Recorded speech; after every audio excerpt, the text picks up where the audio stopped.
Shafia for inviting me to this very important event. Thank you very much, Dr. Ravi Rupasinghe, for nominating me. I really appreciate your thoughtfulness because I never applied these kind of prestigious events. Thank you for nominating me and thank you for selecting me to award this award. Thank you so much for all the distinguished dignitaries who are representing this stage. I'm not going to address you all by your names because you all are very important persons, very important for SUNFO Global Federation, all the members and dignitaries and the invitees and participants, ladies and gentlemen. Thank you very much for your wonderful, prestigious appreciation. And Dr. Nirosha also here, thank you. I really appreciate the initiatives that the SUNFO Global Federation has already initiated and introduced. I'm really happy with 5 years. I attended the Children's Parliament at the same venue 5 years before. I believe that within that 5-year period, SUNFO Global Federation has done marvelous and great job for enhancing the Children's Parliament activities because as the Secretary Minister of Education, I understood that the Children's Parliament, they are highly interactive with all the higher positions and the policy making level, especially the industries as well as the other areas of our economy. And also I want to mention that today I'm working as the Secretary Minister of Industries and Entrepreneurship Development with the present government. You know that there are so many issues that we are facing. When I go to the August, you already presented of the SDG achievement of Asia Pacific region are behind. But Sri Lanka, we believe that before 2062, you mentioned that only we can achieve the targets before 2062. But don't forget that Sri Lanka, we are very efficient and also we are great achievers during any disasters in our country. During the COVID pandemic and the economic crisis, actually we face severe difficulties. But as the nation, we have come to some extent and achieving our education, global SDG targets, as well as the medical and the health sector global targets we already achieved. And especially the primary sector and the secondary education, we achieved more targets. I believe that very easily with the present policies and also the present curriculum development and education reforms, I'm sure that we can achieve those global targets before 2062 by 2030. And by 2035, we can achieve that target. No worries about that. 62 years is very far. Therefore, I believe that 32 years is very long. We don't want to wait until 2032. So I believe that we can achieve all the targets. When we talk about the education target and the health target, we are ahead than the other Asia Pacific countries. And also, industrial target and the economic target, especially the goal number 1, poverty, that we really focus more on enhancing and reducing and eradicate the poverty. During the past 30 years period, we implemented so many programs for eradicating poverty. But still, we are behind the poverty, and also I believe that with these initiatives, economic initiatives, and the strategic roadmap of the government and the government policies, there are so many plans and strategies we have to implement.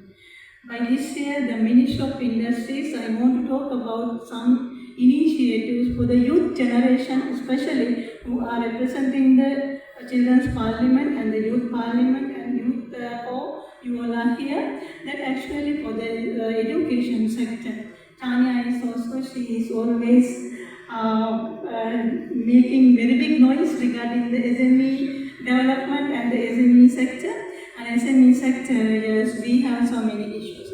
But the Ministry of Education, Ministry of Industries, we have a roadmap and strategies to address the SME sector issues, and we really focus more on enhancing the SME sector development of our country. I really want to emphasize the workforce participation. And out of the labor force participation, you know that there is 3.2 participation is in the entrepreneurial sector. That means that entrepreneurship contribution to the economy is around 3.2%. So if we want to achieve our targets, global targets and the economic targets, at least we want to increase this labor force and we want to enhance them for the entrepreneurship by 2030 at least around 10%. Therefore, we are implementing many programs for introducing the entrepreneurs and entrepreneurship participation to the economy. The Ministry of Industries, we have a goal to increase that entrepreneurship contribution up to 10% by 2030. And also the industry contributions to the GDP, it is around 26% now.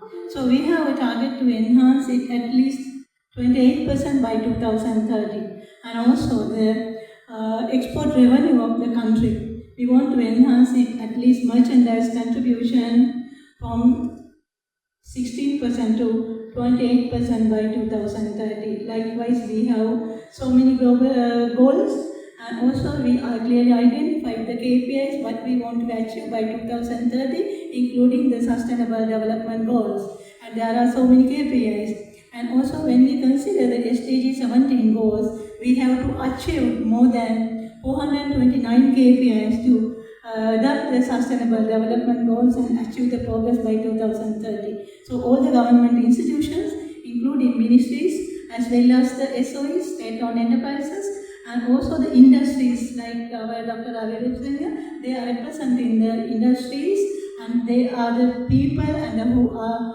representing the chambers, and they are given the leadership for enhancing the industrial sector together with the Ministry of Industries as well as the government sector policies. I really appreciate their contribution because I always mention Dr. Deshapriya. Actually, the industries of Sri Lanka and the industrialists, including SME sector, they are the people who bear the economic crisis and economic calamities, and also the COVID pandemic bad effect for the industries.